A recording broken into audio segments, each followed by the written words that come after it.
नमस्कार दोस्तों, मैं आपका दोस्त कैलाश उपाध्याय K2U चैनल पर आप सभी भाइयों बहनों का स्वागत करता हूं। दोस्तों, उत्तराखंड की धरती, जिसके कण कण में भगवान बसते हैं, जिसको देवभूमि कहा जाता है और वहां के लोगों को देव पुत्र कहा जाता है। तो दोस्तों, क्या आप सोच सकते हो कि उत्तराखंड का कोई ऐसा गांव भी हो सकता है जिसमें हनुमान जी की पूजा ना होती हो, हनुमान जी का नाम लेना वर्जित हो, तथा वहां होने वाली 3 दिन की रामलीलाएं में भी हनुमान जी के चरित्र का चित्रण नहीं किया जाता।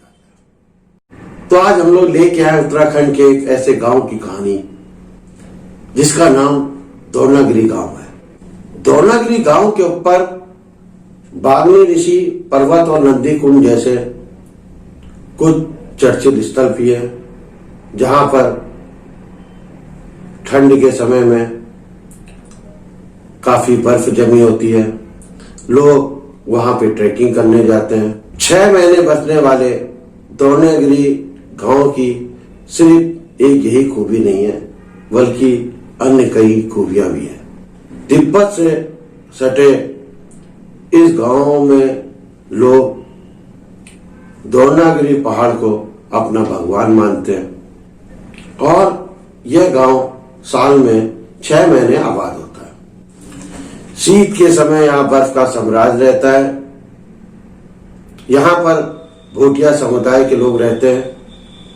कहते हैं कि 6 महीने जब यहाँ भयंकर बर्फ पड़ती है तो ये लोग वहां से पलायन करके चमोली के अपने गांवों में चले जाते हैं। यहाँ के लोगों का मुख्य व्यवसाय आलू की खेती है। आलू रखने का भी इनका बड़ा अनोखा तरीका है। जब यह लोग शीत ऋतु में गांव छोड़ के जाते हैं तो अपनी उगाई हुई आलू की फसल को ये लोग एक बोरे में बंद कर कर उसको गड्ढे में गाड़ करके रख देते हैं, जिसमें चूहे भी न जा पाए। एक तरह से कह सकते हैं कि पुराने समय का कोल्ड स्टोरेज।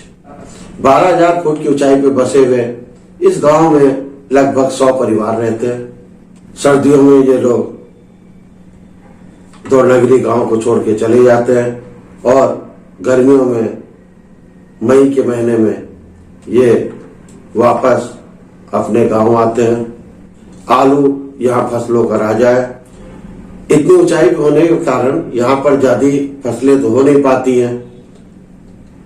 फिर भी यहाँ प्राकृतिक जड़ी बूटी, मसाले जैसे काला जीरा, जम्बू और कूटू आदि की भी फसल बोई जाती है, जिनमें कई खेती करके और कई प्राकृतिक रूप से भी उगाए जाते हैं।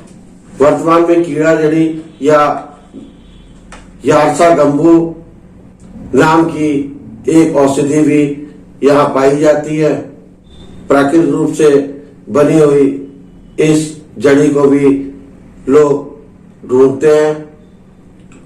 कहा जाता है कि शीत ऋतु में जब सब लोग अपने गांव पहुंच जाते हैं तब एक साथ इन लोग जाकर इस जड़ी बूटी को ढूंढते हैं, जिसकी इस समय इंटरनेशनल मार्केट में कीमत बहुत अधिक है। दोरनागिरी गांव में आज भी हनुमान जी का नाम नहीं लिया जाता है।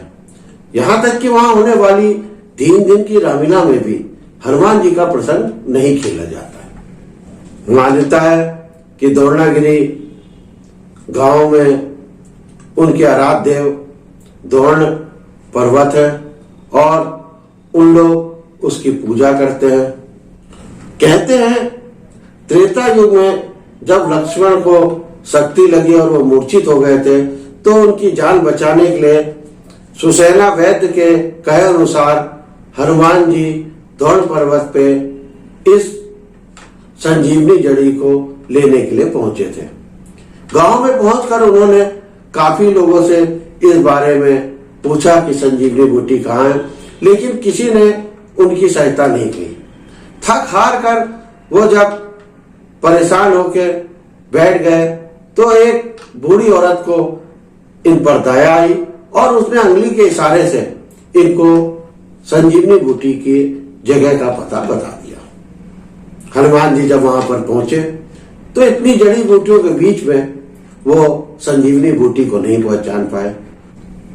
उनको पता था गांव वाले मेरी कोई मदद तो करेंगे नहीं, तो उन्होंने दौन पर्वत का एक हिस्सा उठाकर अपने साथ वापस लेके चले गए, जिससे लक्ष्मण जी की मूर्छा ठीक की जा सके। गांव वाले बाद में बुढ़िया पे बहुत नाराज हुए और उनके आराध्य देवता का आधा हिस्सा हनुमान जी लेके चले गए थे। तब से उन्होंने अपने आराध्य देवता की पूजा में महिलाओं को इस पूजा से वर्जित रखा। आज भी यही मान्यता चली आ रही है। जब भी पूजा में अवतरित होते हैं भगवान तो उनका दाहिना अंग निष्क्रिय होता है, जिसका मतलब यह होता है कि इस भाग को हनुमान जी उखाड़ के ले गए थे, इसलिए यह भाग यहां से गाया गया। यही कारण है कि आज भी उस गांव में हनुमान जी की पूजा नहीं होती है और रामलीलाओं में भी उनके प्रसंग को वर्जित कर रखा है।